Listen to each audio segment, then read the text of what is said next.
was just, the idea of having my own branding, other than obviously my name with eXp, everything else was pretty much down to me of how I wanted it to look, where I wanted to operate, how I wanted to operate. It gave me so much flexibility, and it's just what felt was the right. After having that initial chat with Ben and obviously then with you as well, it just kind of really felt that was the right move for me, and it was obviously just coming up to a year now in September. Wow. So you, there was an option on the table potentially to go self-employed with Archer & Co. Yeah. So because we already had a self-employed person who was operating in areas, so we kind of had the setup there. But I think what it came down to, it was no shy on what Archer & Co offered, but it was very much that because we already had branches in most of Monmouthshire, my hometown Abergavenny was the only place that we didn't have a branch.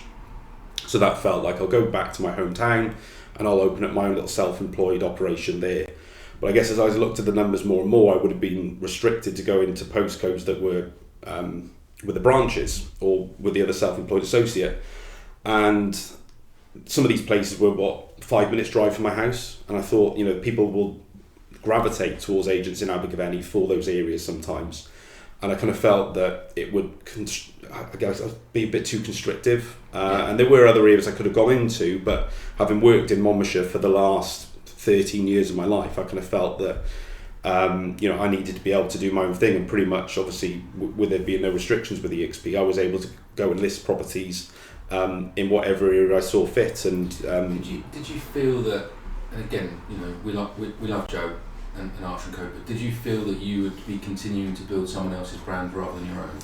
Yeah. Was there an opportunity to exit, for example, to walk away, take your properties with you, that kind of thing? I mean, obviously that's. I said, to be fair, I don't know if we really got into those kind of conversation regards to if I could have exited as such, but I think that obviously predominantly it was the Archer & Co brand then with the agent, and I was really proud of what we built at Archer & Co, and but obviously regardless of how much I guess I felt I was involved, it was never going to be my baby. It was always Joe's business, and like I said, I was really proud to be part of the journey that we had, but this has allowed me to go and build my own. This is mine.